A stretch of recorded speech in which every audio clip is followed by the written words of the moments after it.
Les meubles sont noircis par les flammes, des cadres de lit, des morceaux d'ordinateur jonchent toujours le sol dans les ruines du centre universitaire public de Bonny-Yadi dans le nord-est du Nigeria, plus de 2 ans après une sanglante attaque de Boko Haram. Vous pouvez voir, la ville est complètement brûlée. Vous pouvez même voir où nous gardons nos marchandises. Ça a été détruit par le feu. Mais la raison pour laquelle nous avions pu récupérer nos marchandises, c'est parce que c'est du métal. Comme vous pouvez le voir, ceci est ma maison. Donc je vis près de l'école. Nous avons bénéficié tellement de cette école. Mais maintenant que l'école a été détruite, nous ne trouvons pas cet hôtel agréable. Nous restons parce que nous n'avons pas le choix. Nous demandons au gouvernement de venir de toute urgence et de reconstruire l'école pour nous donner l'accès à l'éducation.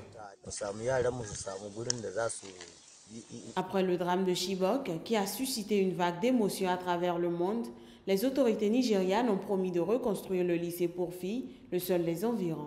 Mais jusqu'à présent, l'établissement est toujours en ruine à cause des éléments de Boko Haram présents dans la forêt de Sambisa, située à quelques kilomètres de Bonny-Yadi.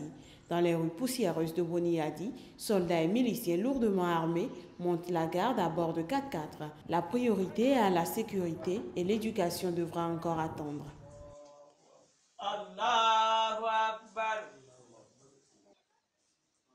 Allahu Akbar. Des douzaines de prisonniers sont détenus au Soudan du Sud dans des conditions s'apparentant à de la torture, entassés dans des conteneurs à métal sous une chaleur brûlante, avec un minimum d'eau et de nourriture, a dénoncé vendredi Amnesty International. Les détenus n'ont ni nourriture ni eau. Ils sont soumis à des passages à tabac et ils sont détenus au secret sans avoir accès aux membres de leur famille, aux avocats et sans être présentés à un tribunal. Beaucoup de civils accusés de liens avec l'opposition ou avec des groupes rebelles sont morts suite à ces traitements inhumains, selon l'ONG de défense des droits de l'homme. L'armée sud-soudanaise n'a pas souhaité réagir aux accusations, mais a déjà nié les rapports publiés l'année dernière et qui font état de détention dans des conteneurs à bateaux. Nous craignons que ces incidents représentent une sorte de tendance plus large dans laquelle des personnes sont détenues dans des conditions impropres à la vie humaine. Nous craignons que ceci devienne un fonctionnement récurrent, que cela arrive non seulement à Lire ou à Juba, mais ailleurs dans le pays.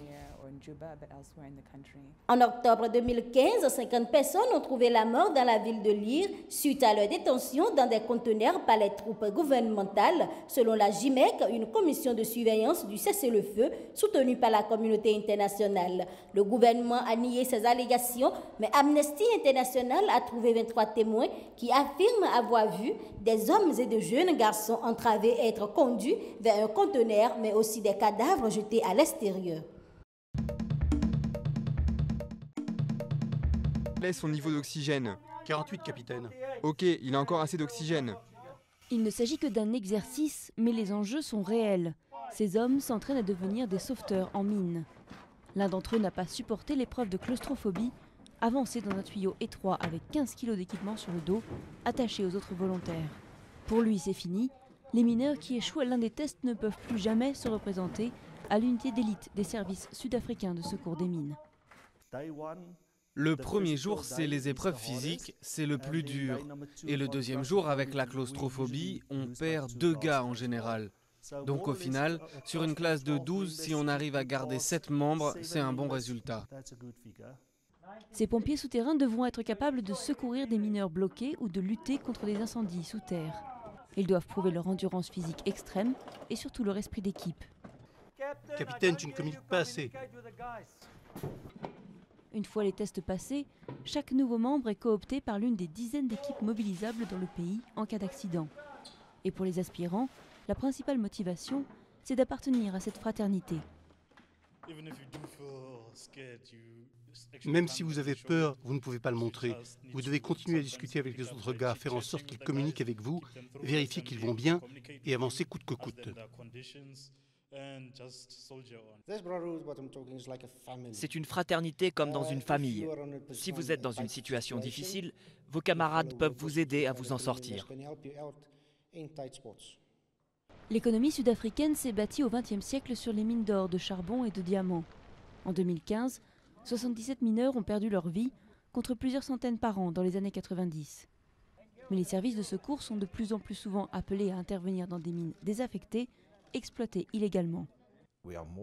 Aujourd'hui, nous passons plus de temps à tenter de sauver des vies dans les mines illégales que dans les mines normales. C'est vraiment un problème majeur. Quand nous y allons, les conditions sont extrêmement dangereuses. C'est très difficile d'y intervenir en termes d'infrastructures. Depuis sa création il y a près d'un siècle, l'organisation a perdu 37 hommes dans l'exercice de leurs fonctions. Elle a aussi permis de ramener à la surface des milliers de personnes.